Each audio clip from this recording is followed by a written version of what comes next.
Unhinged. Director Derrick Borte's Unhinged is the perfect distillation of this moment in American culture, but it's hard to tell what Borte and writer Carl Ellsworth are trying to say with their reflection. A high-level description of the plot: a deranged man seeks to punish a woman for a perceived slight, and his retribution against a society in decline. Sounds like the film is taking on entitled straight white males who seek to control the lives of others, particularly women. However, the execution of Unhinged makes the delivery of this story a bit murkier, with cinematography and dialogue that appear to side more with the embittered man than the beleaguered woman.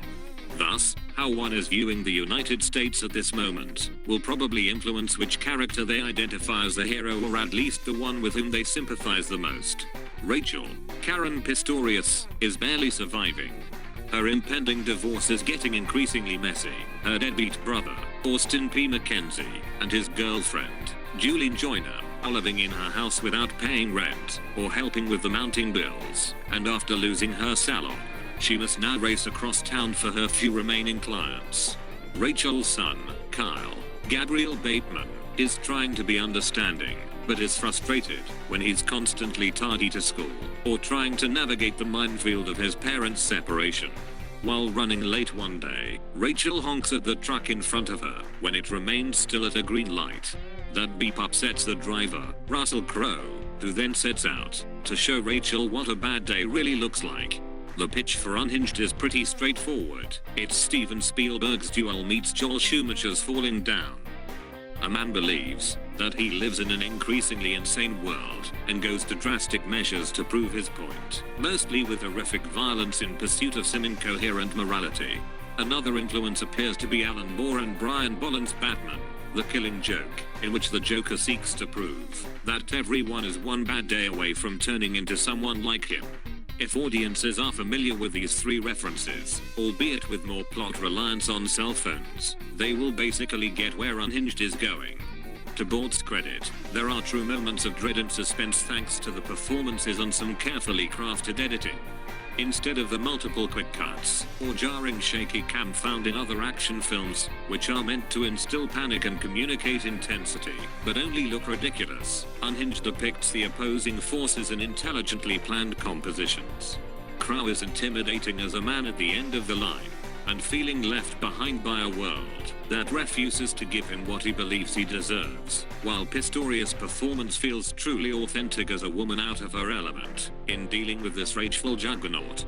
Bateman also turns in good work as Pistorius' son, a precocious child who wants to understand the world, but is still frightened by it, with an ability to project intelligence and frailty. But there's something off about all of this.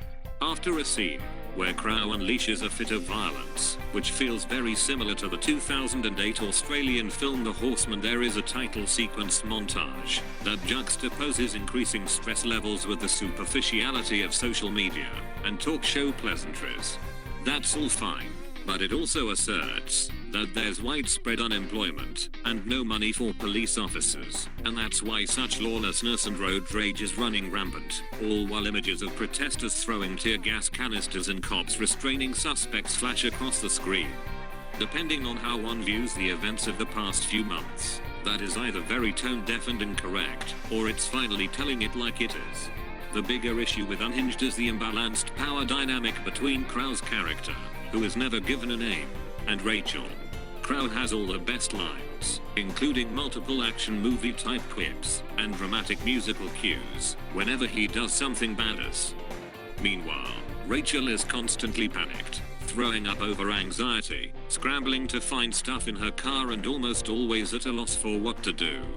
This relationship could be viewed as commentary on the patriarchal bully who wishes to control women's lives and teach them how to behave, but Rachel is repeatedly shown as feeble and often behind the audience in figuring things out.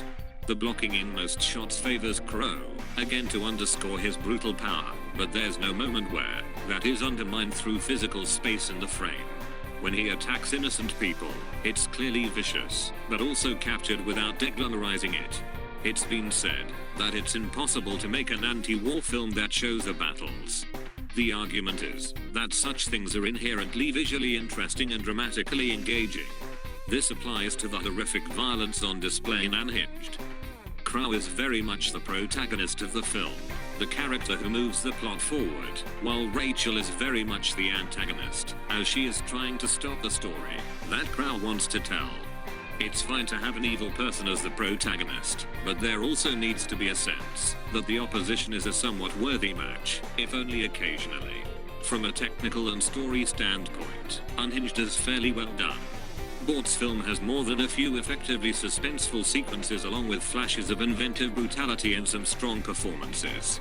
Ellsworth's script also has a lot of obvious foreshadowing and underlining of various themes and future plot devices that make a lot of the scenes feel rote until they get to the fireworks factory. It's been said that a hero is only as good as the villain, but in the case of Unhinged, the hero lags behind the imposing villain and is so out of sorts that they cross from sympathy into frustration.